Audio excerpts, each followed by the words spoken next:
Hey, welcome back to Crimes and Closets. This is Christy in my closet in St. Louis. And this is Beth in my closet in North Carolina. Happy Monday, Beth. Happy Monday. How's it going? It's good. We are recording for the last time in 2022, guys. I know. It's our last session. And this will be our last episode dropping, right? In 2022. Yes, it will. We're not dropping one the day after Christmas. So, man, the year flew by. I'm going to miss you so much. Because we won't chat at all. Well, no, but I won't see you. Oh, yeah, true. That's true. That's true. Anyway. If you have not got the candle that we talked about last episode, are you even a listener? Because we've gotten so many messages. I texted Christy last night and was like, man, we should get influencer kickbacks. I saw you tag them. I did, because I was like, I think I probably have sent, I don't even know how many personal text messages, responses to messages on Instagram, responses to comments on Instagram. I have tagged it and tagged the link in our stories on Instagram. I'll just do that for the whole month. I'll just keep doing that because I feel like people keep asking about it. And I will say, if you didn't follow us on our Instagram that week, that the day that Christy and I recorded, I was having a bad day, and magically Christy had one of those candles appear on my doorstep because I didn't have my tree and I was sad about it. And she's awesome, and it is legit. It smells really good. It's so, even Wes was like, "Ooh, it smells like Christmas in here." I don't know what magic they put in there, but it's by far the best candle I've ever gotten for Christmas. Yeah, like that tree scent. See, now I feel like we're selling it more. We are. Thymes. We are. Call us Thymes. Thymes. How do you say that? I don't even know. I would say Thymes because that's like spelled the same as the spice, right? But yes, it was spelled the same. I don't know. Anyway. When we speak to them about a partnership, I'll make sure and ask. Right, yeah. Ask him. That would be a good question for you. Yeah. So, I have the craziest story. Well, to me, it's the craziest story. Okay, I've been waiting for this. Okay. The other day, know it. You were texting me at not nonstop, but there were several texts that I had to respond to. And it was because I was so busy dealing with this dramatic event in my house that I could not respond. Yes. So my littlest had a friend over to hang out after school for a little bit. And when his mom came to pick him up, I opened the front door to let him out the door. And I was like, bye, see you later. And all of a sudden, Xavier, my middle guy, goes, Mom, a bird just flew in the house. No. And I was like, shut up. Because I'm like, stop it. He plays silly jokes. We have a bird. So I was like, it's probably Phoenix. Do you have your bird in your hand or whatever? He's like, I'm serious. There's a wild bird in our house. A wild bird? Oh my gosh. When you opened the door, it flew in. And I have to tell you that after the fact, Emery was like, oh my gosh, it flew out of that. It was living in the wreath. And it flew out of the wreath at him when he came towards the front door one day.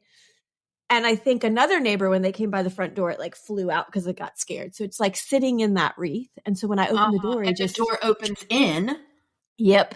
So when it flew out, oh no, ma'am. So, did you move? And I love birds.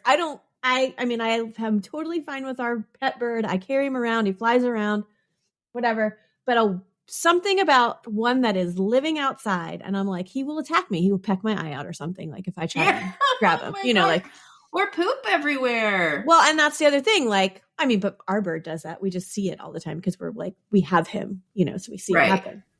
Anyway, so he's flying around this whole main area and then flies up into the tree. Well, we couldn't find him. So I shook the Christmas tree and he flew out. And then he flew up to the tree that's above our front door. So then I'm literally throwing toys at that tree to try and scare it out. finally scares out and flies across to the landing upstairs and then into our bedroom. So I was like, well, I'm closing it in. Up right now. Yeah. I was like, I'm closing it in there because at least now I know where it is and I won't be running around the house. Xavier and I spent at least 30 minutes trying to catch the thing. It was a hummingbird. So it's fast. Super fast. Because we had a towel and we kept trying to throw it when it was in the corner of the room and it'd just be like, shoo. And he was going under the bed, underneath all the furniture, and he was flying everywhere. And Xavier's trying to TikTok it. And every now and then I'm just like screaming my head off because it's like flying right at me. Anyway, it got to a point where I was like, can we stop worrying about the TikTok and please get this bird out of my bedroom? And we're literally ready to or trying to leave, walk out the door to go to dinner. And so anyway, finally Xavier says, why don't we take the screens out of the windows and open up the windows? Smart idea. Thank you, my genius 12-year-old. See what happens when you're not on TikTok, kids. Yeah, exactly. You think of smart things.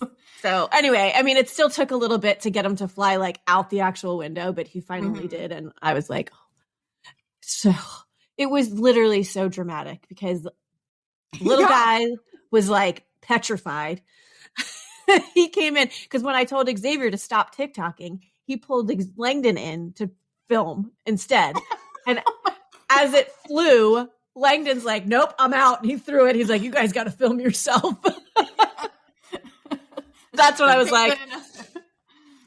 like, all right, we don't need to worry about the TikTok. Let's worry about getting this bird out the door. So anyway, it was it's quite a drama-filled night, or 30, 40 minutes.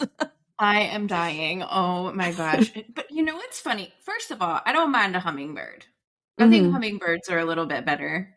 They remind me of my grandma. So it's fine. I don't want one in my bedroom, obviously. But also, that happened to you when you lived here. Do you remember when a bird flew in your house when you lived here? Yes, and I panicked, and Chris came over next door, and she got it out. She literally went up to it with a towel and just grabbed it. That did not work this time. Did not work. But I remember when that happened and hearing the screaming and being like, similar. Are you guys okay over there? Or you texted, you're like, I need help. And you said, there's a bird in my house. And I was like, anybody else got this? Because I'm staying over here at my house. I'm not coming in your house with a bird. Nay, nay. Yeah. Anyway. Yep. You got to look it up what it means when birds want to be in your bubble. Because I feel like that might mean something. Okay. Okay, that was good. That was worth the wait for sure. Okay. So she did text me back and said, I'm so sorry that I wasn't able to respond to your text, but I have drama and I'm not going to tell you about it until we're in person. Yeah. It's I think it's intro worthy. It definitely was. Oh my gosh. It was really good. So anyway, well, poor bird. Yes, poor bird. Just as traumatized as you, I'm sure. I'm sure he was. He was sitting there in between, sitting on the blinds in between at one point and just looking at me. And I was like, stop looking at me. Get out. Oh my gosh. Anyway, excellent. Long intro, but if you're not sick of us and you want a crime, if you're ready. Yeah. Well, you get to miss us next week. So yeah, that's true. I am ready for your crime though. All right. Well, then here we go. Okay.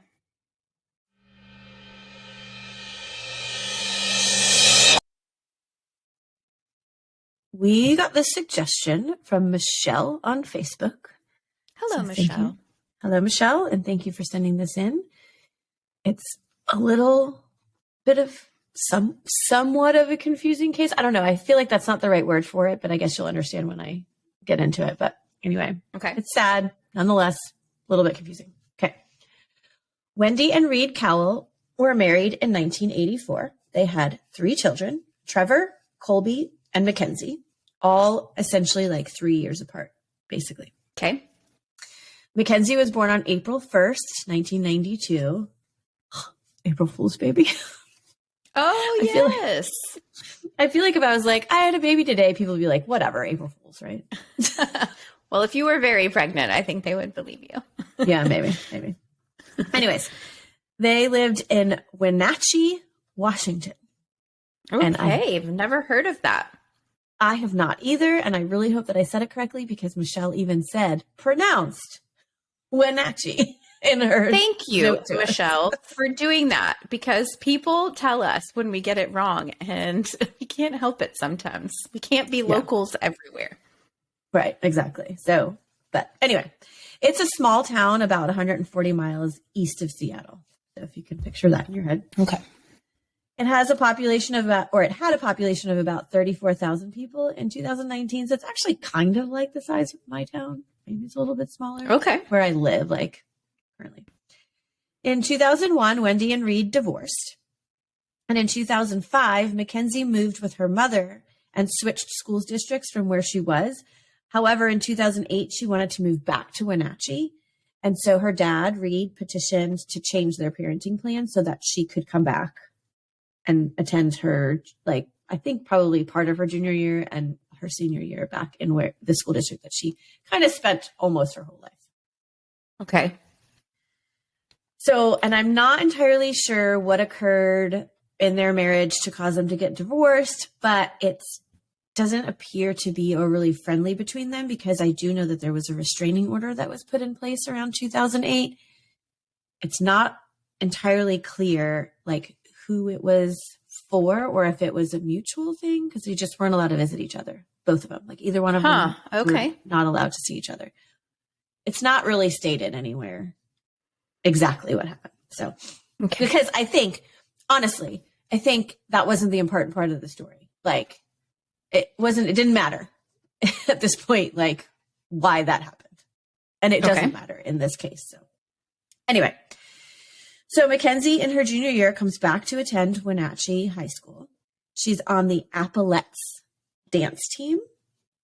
I guess they have like, I don't know, like, I mean, and they're known for like their apple festival or something. They do. Oh my gosh. Seriously? Okay. Yeah. I didn't think you actually meant apples. Okay. Yeah. That's like cute. Appleettes. Kind of like Rockettes, but it's apple. Oh, okay. That is cute. Yes. Yeah. And they dance in like the parade and whatever every year. So she loves to dance and would also be known to start dancing in like parking lots randomly. Like she'd hear a song or think of a song and be like, we'll just break out and dance. It's always fun. Same, Mackenzie. Yeah. I'm like, you break out and dance in the kitchen, right? You like to kitchen dance. Absolutely. 100%. It's one of my favorite things ever. Yes. She is full of life and joy, and she is loved by everyone. Mackenzie is a very motivated young lady, and when she's in her senior year in high school, she decided that she wanted to also be in the beauty industry. I'm pretty sure she did a little bit of modeling and whatnot too, and started to attend the Academy of Hair Design in downtown Wenatchee. Okay. In addition to going to school. So she'd go to school, high school, and then in the afternoons, go to this academy. Okay. Very cool. Right. So, I mean, that's to me a pretty motivated senior in high school, because I've got a junior and there's zero chance that I could see him doing anything like that. No, but can't you see my daughter doing that? Yeah. She wants to do like cosmetology stuff anyway and be a hairstylist. That's her dream job. I could totally see her being motivated and doing that in high school. Right. Like, let's finish high school, but I'm going to get a jump on this because it can be also, it is, it's what you like. And you can also have a plan to go to college, and it's totally something that you can do while going to school. You can cut people's hair on your time off, so I think it's a great idea. Go your daughter. I don't want to say her name. And Mackenzie. Yes. Okay. So her dad said that she would start out her day like waking up around 6:15, and then she would leave the house by 7:15 to get to school. And then she would go straight to the Academy of Hair Design after that. And on top of all of that, she also has a boyfriend of about a year and a half. And I always have trouble saying this name, but Joaquin. Okay. Like how it's spelled so differently. It is. Yes. I love the name, but I always when I look at it, I just want to be like Joaquin. Joaquin. Yes. Joaquin. Okay. Things are very busy, but going well for Mackenzie. On February 9th, 2010, Mackenzie and her dad had made plans to have a father-daughter Why? Okay. Welcome in, Long Island. Okay. There she is. Father-daughter dinner date that night. She left the house and would come back later to meet her father. Her day typically ended around 5 p.m. and about 5:40, she wasn't home. So Reed was like, okay, well, let me give her a call. Maybe she stopped somewhere on the way home, stopped to see Joaquin. I don't know. Yeah, sorry. Fucking. So he calls her to check in and see what time she'd be home. And the phone went straight to voicemail, which we all know is never a great sign. No. He left her several messages, and at first they were like, hey, where are you? Then the next one maybe was a little bit annoyed. You're ignoring my calls. What's going on? And then it gets to the point where he's like, okay, now I'm worried. I don't think it's just you ignoring my calls anymore. I'm fine. I'm not mad. Please call me. Let me know you're okay. Kind of messages. So around 7:30 p.m., a rancher in, I think it's Chelan County, which is the same county that they're living in, but that's a little bit further away from them, found a car abandoned on his property. So he called the police.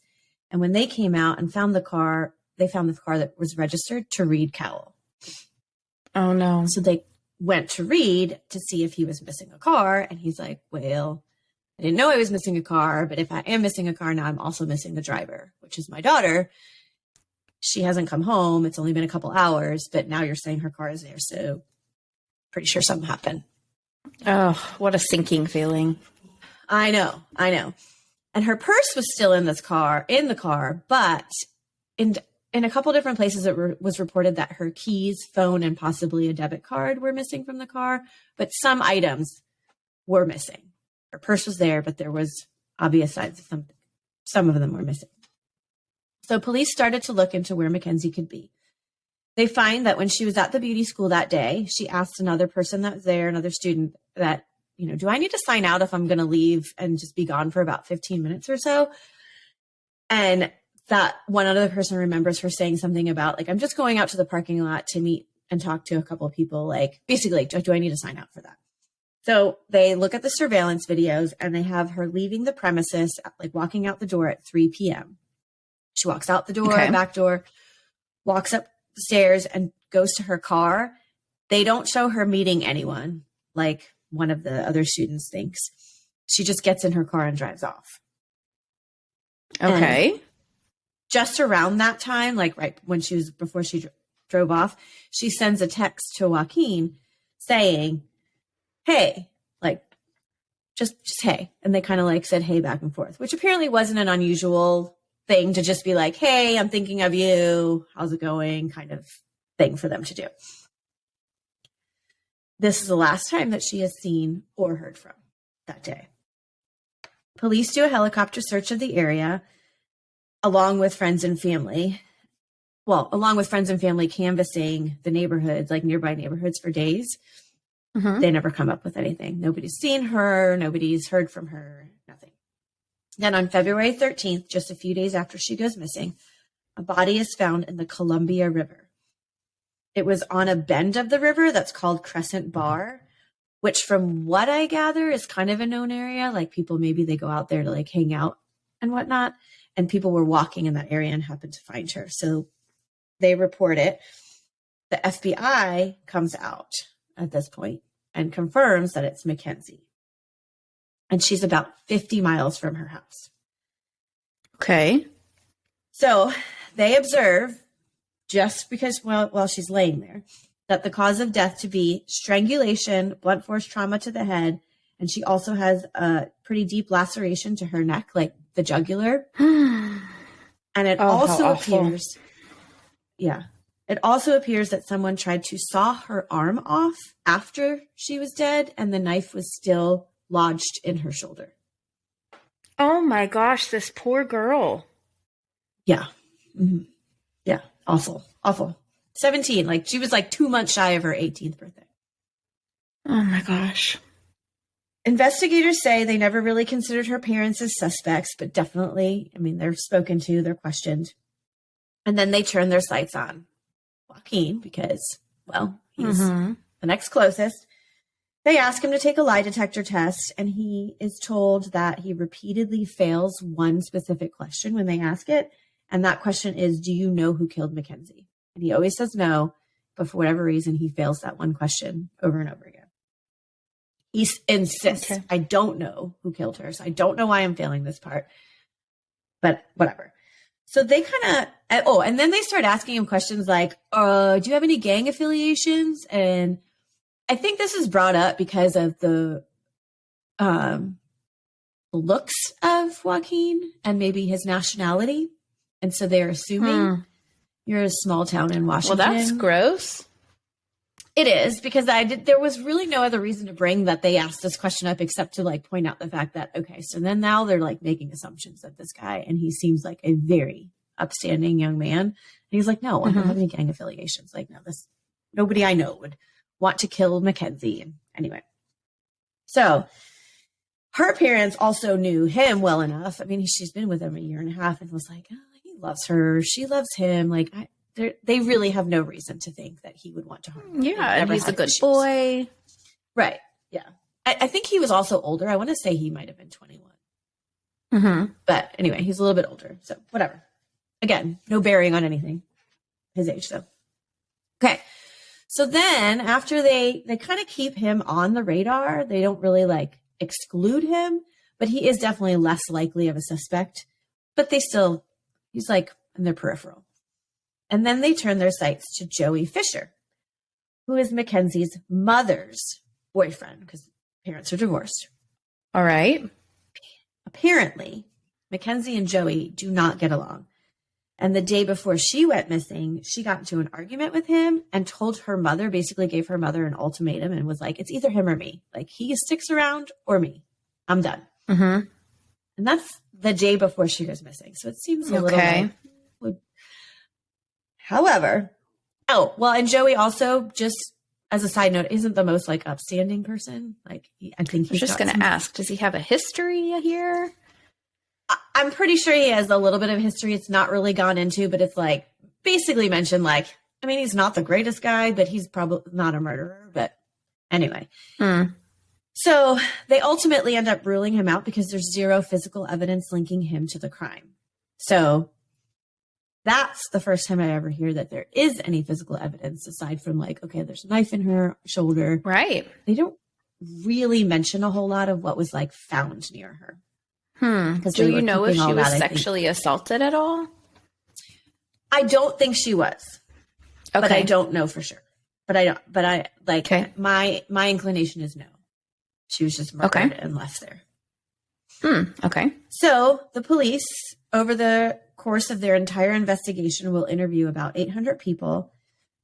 However, for the next 2 months, the case kind of just goes cold. They don't get any new leads, and the new ones that they do get don't really go anywhere until Liz Reed enters the picture, which is so weird when there's like names that, like her dad's name. Because dad's Reed, right? Okay. Yes. R-E. I think he's R-E-E-D and she's like R-E-I-D is her last name. But okay. Anyway. Okay. Liz is a straight A college student, but she hasn't really made the best choices in her life. She's been arrested for selling drugs. She's known to doctor shop to kind of get Oxycontin from them. And anyway, so she's made some poor choices and has been arrested, but she ends up becoming an informant for the police. Okay. So she came to her handlers one day and told them that she knew who had killed Mackenzie. She gave them two names, Sam Cuevas and Emmanuel Buda is his nickname, Saros. Okay. Both were convicted criminals and known drug dealers. She said that Sam told her they abducted her and killed her. He told Liz that they had to choke her twice because after the first time she wasn't dead, so they had to do it again. It was a case of mistaken identity because they thought that she was also in the drug world and an informant for the police, so they had to get rid of her. Wait, what? Why would they kill Mackenzie for being an informant, but Liz, they're like, we'll confess to you. Well, I don't think they know Liz is an informant. Like, they think Mackenzie is in the drug world and have found... It's possible maybe they thought, like, they heard somebody was an informant, and maybe it was actually Liz that they were hearing and about. They thought but that it was Mackenzie. I guess. I don't really know. There's like no, but for some reason that's what she's saying. They think she's an informant, and so they killed her. I had to get rid of her. Okay. So Liz was able to give a description of the knife that they found in her shoulder, which was not information given to the public. Okay. She also says that she was shown a snuff film of the killing. So the police end up spending a lot of time on this lead and a lot of money. The car that was used by the two accused, to abduct Mackenzie was for sale in April of 2010. And so an undercover police officer ends up buying it. I mean, on police department money. And so that they can have it and like kind of process it for evidence. And according to Liz, after they bought that car, she was contacted by either Sam or Emmanuel saying, hey, we think maybe a ring from that girl is in that car. Is there any way you can help us get it back? Like, find this guy that bought it and go search it or whatever. Like, I don't really know the details of it, but she said that she was asked to go find this ring that was left behind. So anyway, I don't know if she does go and find it, but anyway, at some point they're like, well, the ring could also be where we killed her, which is apparently on this remote bluff near the area. So they have her go there. They tell her exactly where to go. They have her go there to look for it. And she does find a ring there, partially buried in the dirt and kind of like flattened a little bit because clearly it had been like driven over a couple times. And so she calls police and is like, hey, these guys told me to come here to find a ring, and I think I found it. You need to come get it. And so the police come and they get this ring and they have a picture of it. And there's definitely, so I watched, I think was it 48 hours? It was one of those kind of things. 48 hours, I think it was. That they show a picture of this ring and a picture of Mackenzie wearing a ring that looks very similar to it. I mean, clearly it looks a little bit different because it's flattened, but she definitely has a ring. In my opinion, it's the same ring. Okay. So they're like, oh, well, this could be Mackenzie's Wonder ring. how did they even know that the ring fell off? Well, see, I don't know. Unless maybe the dad said she's missing a ring that she always wears. Well, it is known that there was several rings that were missing because she just liked jewelry and whatever. And so there were several rings missing, whether she was wearing them that day or like she had lent them out. I don't know, but it was known that she had several rings missing from her collection. Okay, gotcha. And so the fact that this one matched a picture that they found on like MySpace or something, like they were like, oh, well, yeah, it really looks like Mackenzie's ring. So, but when they ask like dad, mom, friends, they're all like, we don't recognize that ring. But if she likes jewelry, I feel like it's possible that you don't know every single ring that she owns. No, I don't even know that my husband knows every single ring that I own. Right. So for whatever reason, they say they don't recognize it. However, like I said, there is a picture of her wearing one just like it. So clearly she had it. They also have recordings of Liz talking with the two suspects where she mentions having the ring and they ask her how much she wants for it. But no other like really definitive reason why they want it on those recordings. One of those suspects was also arrested after this at some point for drugs. But she's recorded talking to him while he's in jail and it asks him, were you arrested for killing another girl? So I think she was like trying to fish for him to say something about it. But all he really is like, no, I was arrested for drugs. Which, okay, fine. But I'm like, I don't know. If somebody asked me that question, I hadn't killed anybody else. I'm like, what are you talking about? No, didn't kill a girl. I was arrested for drugs. Where he was just kind of like, right. No, just drugs. So kind of weird, but okay. Police never find any video. They do search. I don't know how they search, but they never find any videos of this killing that she says is out there that she was shown, the snuff video. They've never found any. Okay. So, but it all is kind of compelling. Like, how did she know where to go to find this ring? Like there is description of the knife. Right. There's things that make you like, well, this is kind of a plausible thing. But police end up concluding that Liz is not being truthful with them and they just don't trust her. But there's really nothing really to go on, or they don't really say why. They're just like, she's just lying. We don't trust her. We don't think we can trust her. So this isn't what happened. So they kind of move on. Sometime around this time, not sure exactly when this all fits in, but police also get a letter from another one of their informants. They use a lot of informants here, apparently. Theo Keats. Tell you what, Washington. Yeah. Wenatchee. Just Washington. Yeah, Wenatchee. So Theo is currently in jail, and he writes a letter to police saying that he knew who killed Mackenzie because he had a friend who was interested in dead bodies and serial killers, and this person had also tried to choke one of his friends at one time. And so he gives the name of Christopher Wilson. Okay. So let's talk about Christopher. But he's in jail at this time when he's writing this letter. Yes, Theo is in jail. Okay. So which he's makes clearly me side-eye things. Well, I was going to say, he's clearly still making poor choices and could be. Well, people that are in jail that say, I have information about another crime, most of the time have the motive of getting something taken off their sentence or whatever. Right. And that's what I was about to say. Like, he could clearly be angling for something here. Like, okay, like maybe I can get out if I give them information. Whereas Liz was not in jail. She's like strictly an informant, seemingly getting her life back on track. Anyway. Okay. Right. So Chris is a 29-year-old man who is also attending the Academy of Hair Design. So there's a connection at least.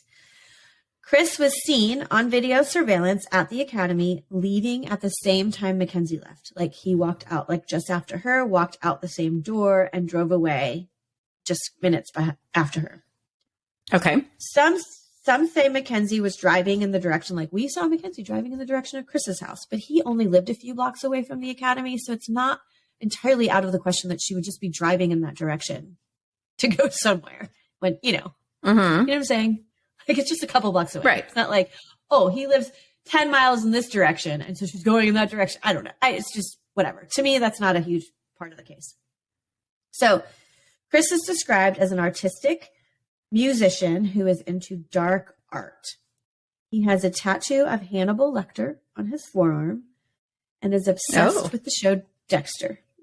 Which we all I'm kind of obsessed with Dexter too, but I mean, yes, I can't be mad at you. Yeah. People thought that he was really weird and could be capable of this.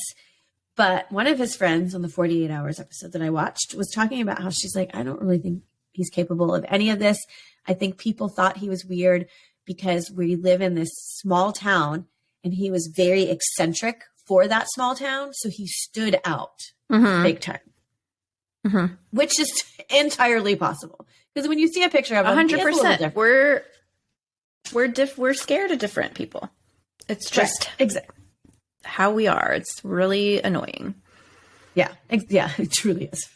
So his friend also says, she's like, and I don't really think he was obsessed with serial killers. Yes, he liked the show Dexter, but I don't think he was obsessed with serial killers. Well, he also had Hannibal Lecter, but also, I don't know. Yeah, I was going to say, and also, I liked the show Dexter a lot. I would not say I was obsessed with that show. I think that's different. Well, yes, I liked it a lot. I like a lot of shows, and I will watch it weekly faithfully. It doesn't mean I'm obsessed with them. So, yeah, that's true. It's also stated that he worked in a funeral home at one time, and one of his friends said that he claimed to like to cut people up and to see the blood, which I'm not really sure that you get to just cut people up. People don't bleed. Homes. Well, that too. But I don't really think you get to cut them up. Like, just because you work in a funeral home. So I feel like people are like throwing things in and stretching this a little bit. But again, I don't have like every single fact that's out there. I have what the newspapers reported on. And so clearly they're going to go for the sensational things that people say. Right. So, okay. Chris's mom will say that the day of the murder, not necessarily at the time that maybe it happened, but the day of the murder, he was out picking up cupcakes with her, and he seemed totally fine and was acting no different than he normally did.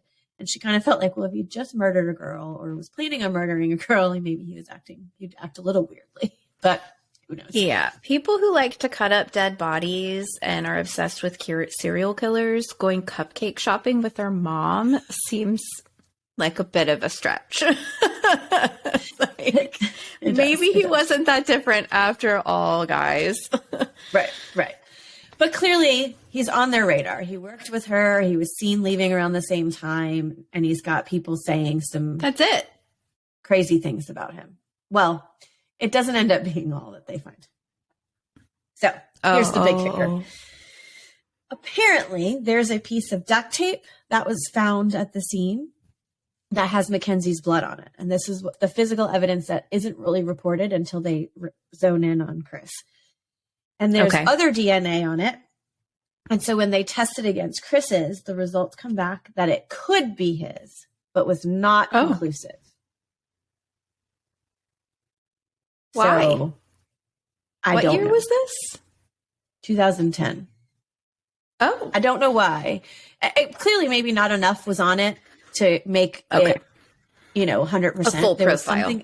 Got it. Right, exactly. So could be his, similar profile, but they can't say for sure it's 100% his. Okay. So they bring him in for questioning. They ask him if he's ever been to Crescent Bar. He's like, no. Police are like, well, your DNA was found on the scene. And he was basically like, well, that's impossible. I've never been there. So they place him under arrest right then and there because they're like, DNA doesn't lie, even though it's not conclusive. They're like, DNA doesn't lie. You're under arrest for the murder of Mackenzie. And did they test the DNA against the other two suspects that Liz brought to the police? Because they're in custody, so their stuff is in the system. I will say that I don't know that for a fact, but I'm assuming that they must have. And maybe that's part of the reason why they stopped looking at them. Because around this same time, Chris enters the picture and they can at least somewhat tie him. It's more likely it's him since his DNA matches. So I'm assuming that they must have tested theirs. But I don't know 100%. I don't know that. Fair. So he gets placed under arrest for Mackenzie's murder. And they say that he says with no emotion at all that he just wants a lawyer. Like he has no emotion about being arrested and just asks for a lawyer. But again, we always talk about this, how they say there's no emotion. You have no idea what you'd be acting like in that case. I'm not defending him. I'm just saying, like, when you talk about emotions in the moment, you're kind of like, I don't know, maybe you're in shock and you're like, lawyer. Like, give me a lawyer. Yeah, I'm not going to say freaking anything. I'm going to keep my mouth shut so that I don't go to prison for the rest of my life for saying something stupid and acting hysterically. Right. Yeah. So can't fault him for that. So police are convinced that he and Mackenzie were friends and that she was heading towards his apartment that day because she was seen going in that direction and that he had just decided that he wanted to kill her. Also, I think there was like 3 people that had said they saw a man matching his description walking away from the car, like walking down the road from the car that car that was dumped after it was abandoned. Okay. Yes. But that's it. Matching his description. They're not like, yes, 100%, but yeah, it looks like him. Also, they had noticed that there was only one set of footprints when near that car too. Anyway, Chris insists that the two had never even had a conversation. His mom, it always makes me laugh when the MySpace gets brought up because his mom in one of the interviews was like, I don't understand why they think they're connected. They weren't even friends on Facebook or MySpace. So why would they think that they're friends? Well, I don't know that I mean, yeah. All right. That's fair. It's fair. It is fair, except if they were just starting to become friends. They just hadn't gotten to that point where they're like, oh, let's request each other on Facebook. It's just something silly to throw in there. Like they weren't friends on social media. So they weren't friends. Everyone's friends with everyone on MySpace. Yeah. So anyway, so they end up searching his apartment, which he doesn't. Well, he did live in it when he was arrested. But I'm not sure at what point because he moved out. gosh. I think he moved out in like June. So he must see, and he was arrested before. So this is all very confusing. Mm-hmm. Anyway, whatever. They go into his apartment. They use luminol. They find blood on the carpet in his apartment. Uh-oh. They test it against Mackenzie's, and it comes up a match for Mackenzie. Oh, no. That's not good at all. Chris says that spot that they are mentioning is not blood and that it's water that he spilled from a bong. Well, that wouldn't have DNA in it, sir. You are correct. It would not have DNA in it. But I think he's essentially saying it wasn't blood. You guys planted this, like evidence in because you're convinced it's me. He's like, no, I spilled water from a bong there. Like, it's not blood, whatever. But anyway, we'll get to it. A friend of his has a video from when Chris moved out of the apartment. And it was like just on her phone, and they're walking through, and he's asking her like, hey, does it look clean? Because he's moving out, and I'm assuming he wants to get his deposit back. Not sure why she's videoing this, because I don't know. I don't video that kind of stuff. But she's like, you mean clean considering? And then she zooms into the spot on the floor where they had found they would find the blood months later. And it's kind of like, So it is kind of, to me, intriguing that interaction happened. However, could she also be like, well, considering you used to do drugs in here, yeah, I guess it's clean. Like not necessarily considering you killed a girl in here. I mean, it could go either way to me at this point. It is coincidental. Yeah, but they do. And I don't like coincidences in murder. Right. Yes. There is stuff out there. So she was brought up on charges for like impeding this investigation. Is that the word that I'm looking for? Doesn't matter. Like she caused issues with this investigation, and she was brought up on charges. She was never actually charged with it in the end. So there's a little bit of like distrust with this girl, but apparently there was also pictures found of her like laying and pretending to be dead in that spot.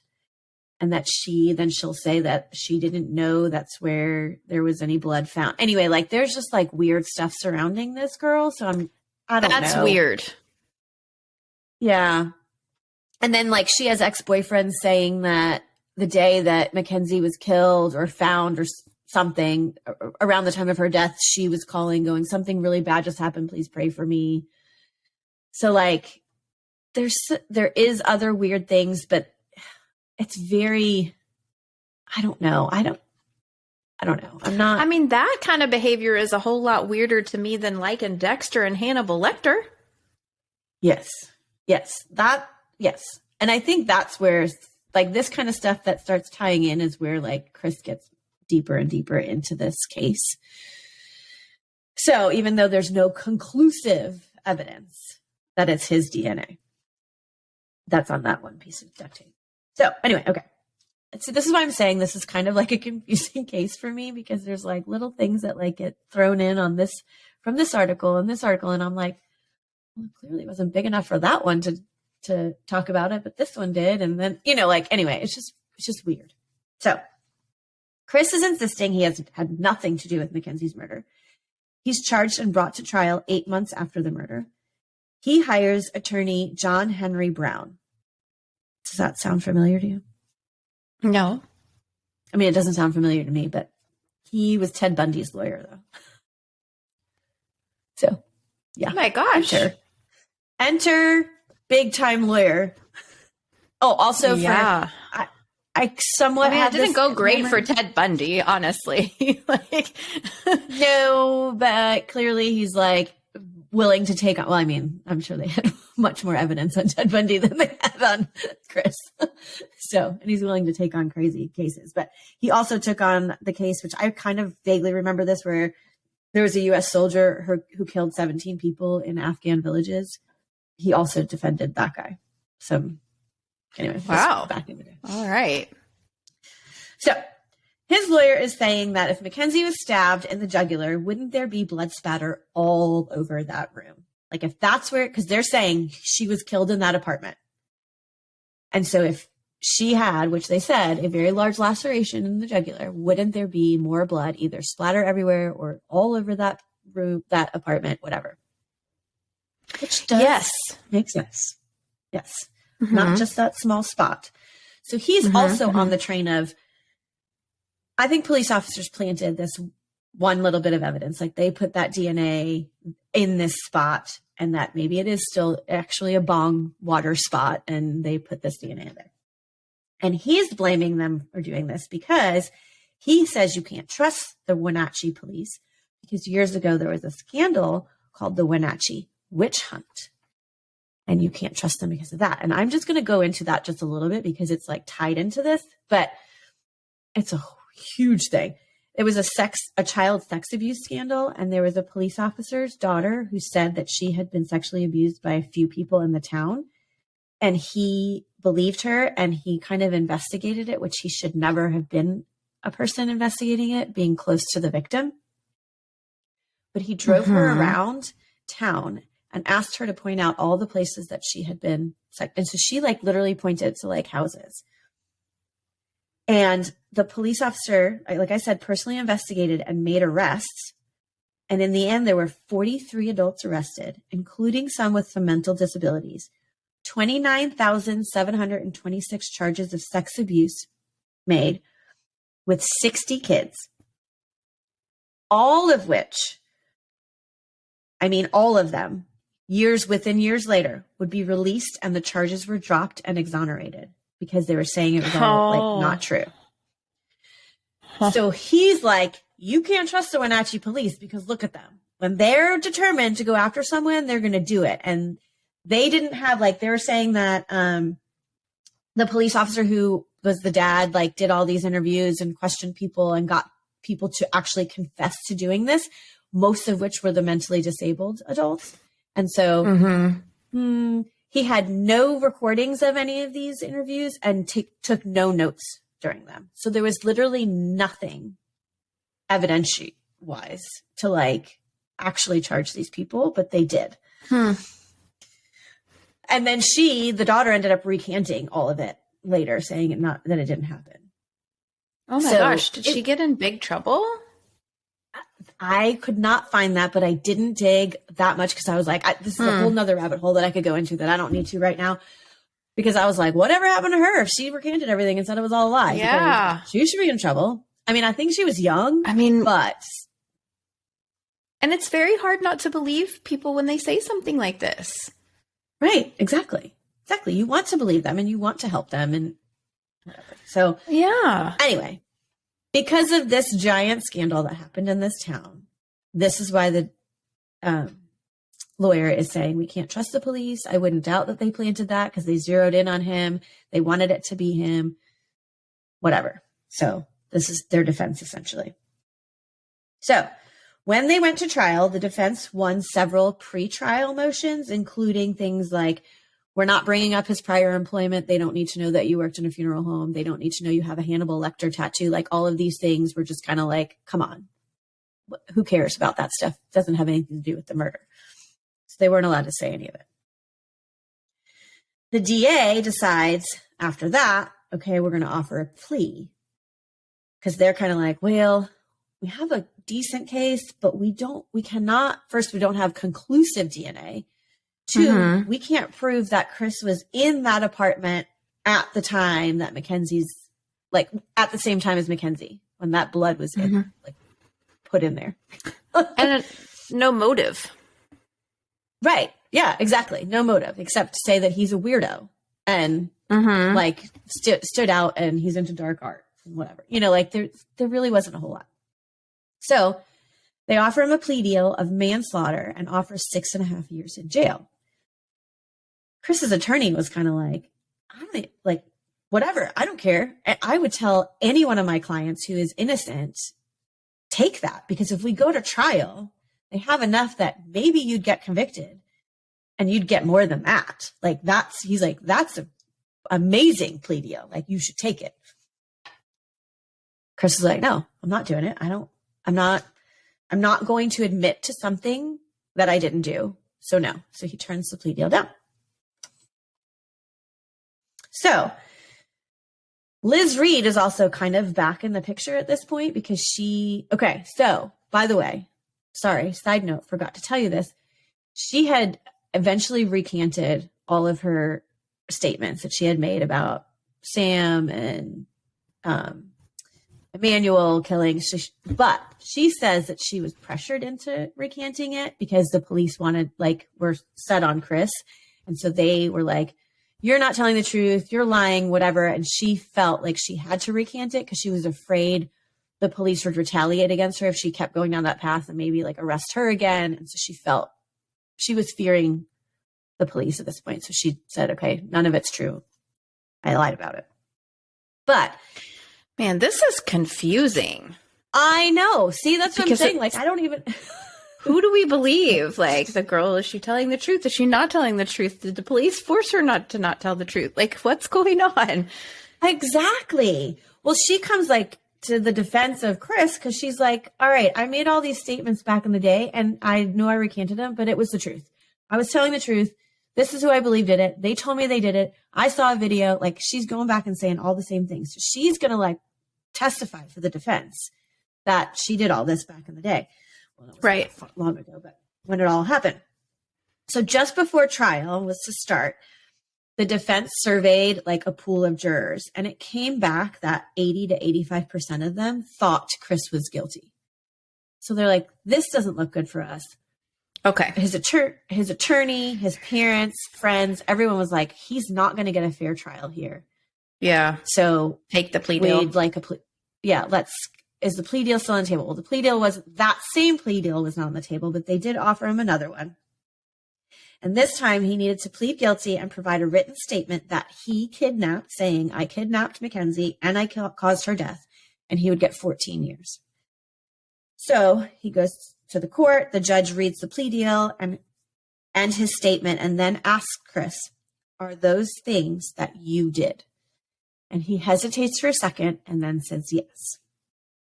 And he's sentenced to 14 years.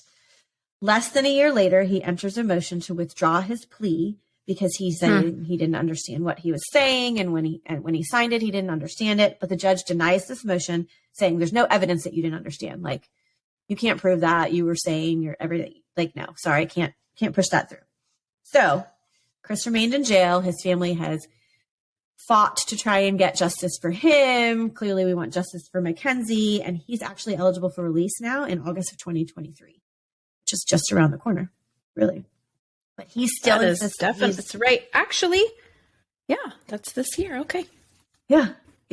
But he still insists that he's innocent, and his family and friends believe he's innocent. But he took a plea deal. But he says that he only did it because he was just nervous about what would happen if he went to trial. Which, I mean, I guess I would be too. So when I told you before we even started recording this, I'm like, I hope that I did this okay, because I'm like, I really don't know what to believe. I don't know. I don't know if he did it. I don't know if the two drug dealers did it. They were actually one of them was on the 2020 being interviewed. One of the drug dealers that was accused. And he's like, I did not kill this girl. And he's like, I don't know if he's a drug dealer anymore, but they were showing him fishing by the lake with his son.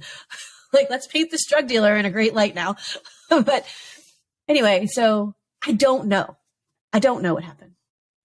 I don't know who killed her. I don't know how if you have an did opinion. Liz know about that knife, and how did she know about that ring? To me, those two things have more weight than inconclusive DNA. Well, the blood stain. If that's a blood stain. Now don't know. I don't know. Did they put it there?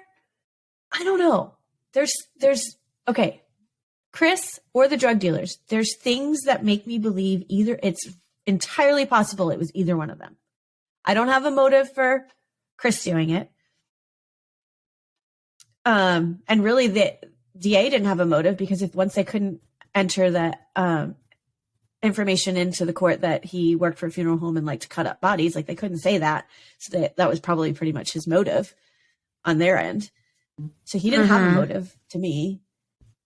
But I don't know. The other guy's DNA. I don't know. I'm sorry. I'm so confused. Well, and her DNA is in his apartment, which is really weird. It is, if it wasn't planted. But that's such a stretch.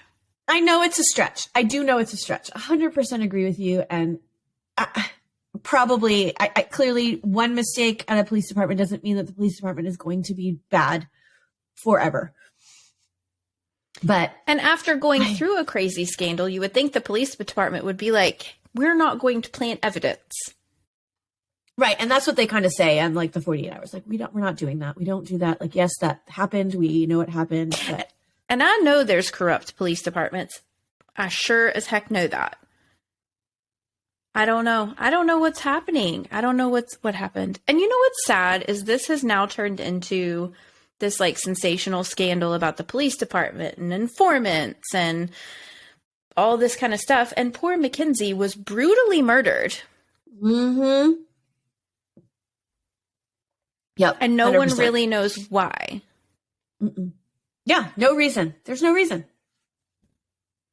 I think it is possible to the point where the police were talking about how if her throat was cut in that apartment, it would be a lot more blood. She also had blunt force trauma to her head and strangulation. So it is possible that she was hit in the head and bled a little bit and was strangled and then taken somewhere else. And that injury to her throat happened. Right. Possibly where she was dumped, but there wasn't that much blood there either. Right. I don't know. Also, by the way, I totally forgot to mention this, but when the defense attorney was saying that, like, wouldn't there be blood all over his apartment? They were saying, the DA or whatever basically brought up the whole Dexter thing. Well, he probably had plastic laying down. Oh, good Lord. Everywhere. Yeah, I know. That's what I'm saying. Like, this is why Dexter was mentioned, so that they could say, oh, well, he probably had plastic like Dexter used to do. Please, then why would that one blood stain be there? If he had plastic all over his apartment, he just cut a hole in one spot. Right. Yeah, that makes zero sense whatsoever. Sorry. Anyway. Yeah. Wow. I don't know what to say. All I know is that poor Mackenzie deserved a lot better, and her family certainly deserves answers, better answers. Mm-hmm, mm-hmm. Have they spoken publicly about what they believe? Do they think it was Chris and that the right person was sent to prison? Or I mean, I feel like they feel that way just because of, I mean, he was arrested and taken to trial. I don't know if deep down they do, because I remember reading or seeing, maybe I don't remember where I saw it, but her dad, when he first saw him in court, he was like, that's who killed Mackenzie? Like, he kind of was like taken back, like, really? She couldn't have fought him off? Because he's kind of this like skinny, tall guy or what? Like, I felt like when he made that statement, that first he was kind of like, I don't know if he could have been the one.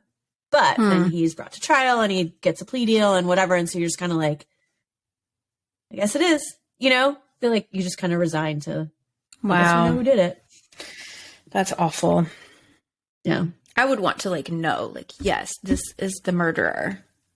Right. Yeah. Mm. Wow. So, what an interesting case. I know, it is very interesting. I found it interesting, but I was also kind of like, but I'm so confused. I don't know what's going on. Mm-hmm. Yeah. It's so many different people entered, like informant A, informant B, this guy, let's say these guys did it. So I don't know. Weird. It is weird. Yeah. Well, rest in peace, Mackenzie. It's awful to say, but I don't know if we'll ever know more. Because they think that someone has been tried and convicted and he's serving his time. And once he's done with that, it is what it is. So I'm not sure what kind of a push it would take. Yeah, police are not looking into this anymore. No, of course not. They had their guy. I think they did their job. Interesting. Wow. Well, thanks for doing that research. That was a really interesting case. Sometimes, you know what? This is real life true crime, and they're not always wrapped up in little bows to give you for Christmas. Yep. It's not always open shut. So yeah. Happy Christmas to those of you who celebrate Christmas or any other holiday that you're celebrating this season. We are not going to be here next week for an episode. Right. We'll talk about that more. So hang in there with us. We do have some fun things coming for you in the new year, but we are taking a little bit of a break next week to spend some time with our families and travel and do some things like that. So we do have a Patreon. So if you like what you hear, there's a lot of episodes over there that you're welcome to binge. Probably talk about some of our favorite episodes from 2022 that you guys can go back and listen to if you haven't already. Come find us on social media because we do post a lot of stuff over there. We post questions, things that you can get to know us and we can get to know you. We love seeing pictures from you guys in our merch or just pictures of you listening to us. And people send those all the time and we absolutely love them. So come find us and reach out there. Click subscribe so that you won't ever miss an episode. If you like what you hear, we'd love a rating and review. And always remember, the world is scary. People suck. Hide in your closet.